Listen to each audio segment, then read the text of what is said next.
अहम खबर से आपको आगाह करना चाहूँगा। लाहौर डिलीवरी बॉय कत्ल केस के बाद अब दूसरा केस भी मंजर आम पे आ चुका है। आयशा नामी लड़की, जिस लड़की ने अपने बॉयफ्रेंड को बैरून मुल्क से पाकिस्तान बुलाने के बाद अपने ही भतीजे को बेदर्दी से कत्ल करवाना, फिर उसकी लाश को जला देना, क्या इसमें लड़की कसूरवार है, उसके आशिक कसूरवार है, या फिर उसके पेरेंट्स हैं, या फिर हमारी इंतजामिया की गफलत की वजह से ये हर रोज़ एक नई रिपोर्ट देखने को मिलती है। कंप्लीट बताते हैं आज की रिपोर्ट के अंदर। अस्सलाम वालेकुम, वॉइस ऑफ पीपल के साथ मैं हूं यान अली। आज की ताज़ा थीम ब्रेकिंग न्यूज़ से आपको आगाह करता चाहूँ कि आयशा नामी लड़की, जिस लड़की के नाजायज़ ताल्लुकात एक ऐसे लड़के थे कि जिस लड़के का उसका बॉयफ्रेंड जो था वो बैरून मुल्क में था, और बैरून मुल्क में पहले फ़ोन पे बातचीत होती रही है। बातचीत होने के साथ साथ जब पेरेंट्स को पता चला, उनके घर वालों को पता चला, तो सेलफ़ोन ले लिए गए। सेलफ़ोन लेने के बाद जो है फिर से दोबारा से उस लड़की ने न्यू सेलफ़ोन लिया। न्यू सेलफ़ोन लेने के बाद फिर से उसके साथ कॉन्टैक्ट में हो गई है। उसके बाद उस लड़की ने क्या किया कि जब रिलेशन बढ़ता गया, बढ़ने के बाद जो है उस लड़के को, अपने बॉयफ्रेंड को पाकिस्तान में बुलाती है। बुलाने के बाद अपने ही भतीजे को किस तरीके से कत्ल करवाती है। जब उसका बॉयफ्रेंड पाकिस्तान में आता है तो पाकिस्तान में आने के बाद उस लड़की पहले से इन्फॉर्म कर देती है कि फ़लानी डेट को हमारे घर में कोई भी नहीं होगा, तो फ़लानी डेट को आपने पाकिस्तान में पहुंचना है। तो जो टाइम डेट दी गई है उस डेट पर वो लड़का जब पहुंचता है तो पहुंचने के बाद घर में कोई भी शख्स मौजूद नहीं होता। तो जब मौजूद ना होने की वजह से उसके पेरेंट्स जितने भी थे वो मार्केट में चले जाते हैं। तो बच्चा जो है वो ट्यूशन पढ़ने के लिए जाता है, सलमान नाम का, जो इस लड़की का भतीजा था।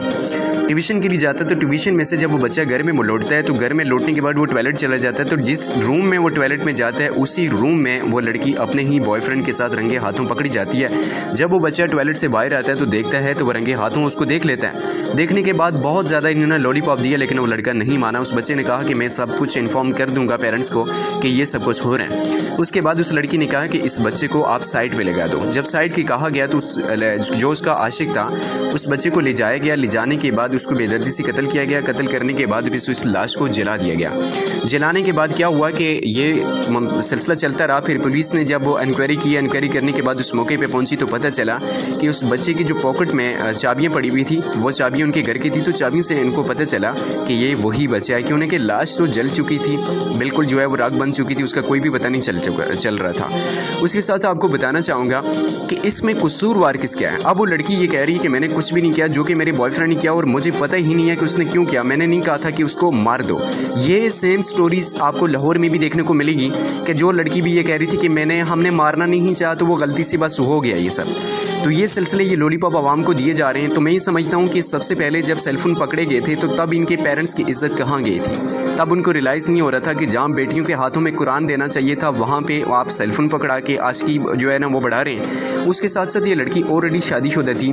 शादीशुदा होने के बावजूद उसके हस्बैंड की गैरत कहाँ पे गई है, उसको रियलाइज़ नहीं हो रहा था। उसको पता नहीं चल रहा था कि पहले से एक बार अगर पकड़ी गई है तो भाई दोबारा से सेलफोन उसको क्यों दे रहे हो, क्यों उसको अलाउ कर रहे हो कि आप सेलफोन यूज़ करो। और इस तरीके से दिन और रात अगर बातचीत होती है तो क्या 24 घंटे में 1 मिनट भी पेरेंट्स को नहीं पता चलता। जिंदा लोग हैं, घर के अंदर मौजूद हैं, तो सभी को आई थिंक पता होता है। तो अगर ये लोगों को पता था और पता होने के बावजूद एक मासूम बच्चे पे इस तरीके से जुल्म सितम की इंतहा हुई है, तो मैं ये समझता हूँ कि सबसे पहले उस लड़की को तो ऑलरेडी पकड़ लिया उन्होंने, उसके साथ साथ उसके बॉयफ्रेंड को भी पकड़े, बॉयफ्रेंड के मदर एंड फादर को भी पकड़े। उसके साथ साथ जो लड़की के घर वाले थे, जो इंतज़ामिया थी, उनको भी, जो मतलब घर में सीनियर लोग थे, जो घर के सरबराह थे, उनको भी अरेस्ट करना चाहिए। कड़ी से कड़ी उनको सज़ा देनी चाहिए। क्यों ना कि एक मुसलमान होने के साथ साथ उनको घर में पता भी था और उनके एक ऑलरेडी वो लड़की पकड़ी गई थी।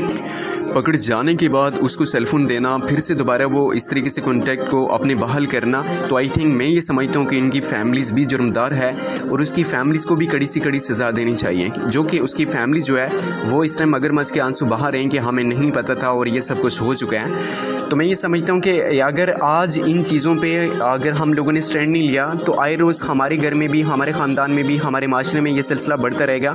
जो कि अमरीन कत्ल केस के बाद न जाने हज़ारों केसेस आपको देखने को मिले, लेकिन उसमें इंतज़ामिया भी खामोश है। और बिलीव कीजिए, इंटरनेट की डिफरेंट ऐसी वेबसाइट्स के अंदर मैंने खुद लोगों के मुंह से ये सुना कि लोग ये कहते हैं, स्पेशली सियालकोट और डिफरेंट ऐसी मंडी बौलदीन या डिफरेंट ऐसी सिटी से पाकिस्तान की, कि जो लोग लाइव बैठ के ये कहते हैं कि हम लोगों ने कत्ल किया, कत्ल करने के बाद जेल में गए, तो जेल में जाने के बाद हमने पैसे देने के बाद जो है वो बरी हो गए। तो यहाँ का कानून बेका हुआ है, यहाँ की इंतज़ामिया बेक चुकी है। ना ही हमारा कानून ठीक है, ना ही हमारे घर के माहौल ठीक है। तो मैं खुदारा करके कहना चाहूँगा, रिक्वेस्ट करना चाहूँगा कि इस चीज़ पे स्टैंड लीजिए, क्योंकि बिलीव कीजिए कि ये सिलसिला, ये जुर्म बढ़ता जा रहा है। जब से पाकिस्तान के अंदर टिकटॉक लॉन्च हुआ ये सिलसिला बढ़ता गया। इस टाइम पाकिस्तान की हज़ारों लड़कियां जो है वो नाचना गाना और फांसी के अड्डे जो है वो दुबई में बना रखे हैं, लेकिन उनके पेरेंट्स खामोश हैं क्योंकि पावर ऑफ मनी उनके लिए सबसे ज़्यादा इंपॉर्टेंट नाउज़ुबिल्लाह माज़ल्लाह पैसा है। उसके साथ साथ आपको बताना चाहूँगा कि सनाइक पे जिस्मानी तल्लुकात बनाए जाते हैं, वहाँ पे भी लड़कियों को टार्चर किया जाता है, जो कि लड़कियाँ खुद भी होती हैं क्योंकि लड़कियाँ इन चीज़ों को लाइक करती हैं। उसके बाद अगर हम येलो लूडो प्लेटफॉर्म का नाम लें तो येलो लूडो प्लेटफॉर्म पे आने वाले जो लोग हैं 100 में से 70% शादीशुदा, 30% वो लोग होते हैं जो शादीशुदा के बिना होते हैं और वहाँ पे कोई भी अर्निंग नहीं होती है, जो कि सिर्फ और सिर्फ रिलेशन बनाए जाते हैं, गिफ्टिंग वगैरह की जाती है, उसके बाद रिलेशन बनाते हैं। और हज़ारों ऐसी लड़कियाँ हैं, मैं अगर कोई भी लेना चाहता है मुझसे, मैं एविडेंस देने के लिए तैयार हूँ कि वहाँ पर शादीशुदा लड़कियाँ जिनके 4-4, 5-5 बच्चे होते हैं, उसके बावजूद भी उन्होंने बॉयफ्रेंड बना रखे हैं। जो लड़कियाँ ये पेरेंट्स को ये कहती हैं हम येलो लूडो पे जस्ट गेम खेलते हैं और गेम पे नाम पे जाके जिस्मानी तल्लुकात बनाते हैं और उनके इंटरनेट पे डिफरेंट जगह पे पिक्चर लगा के उनको ब्लैकमेल का निशाना भी बनाया जाता है, और जो भी मजम्मत करने के लिए लड़का उनकी कॉन्टैक्ट लिस्ट में जाता है कि हम आपका डेटा रिमूव करवा देंगे, ये कर देंगे, वो कर देंगे, सबज बाग दिखाने के बाद वो शख्स भी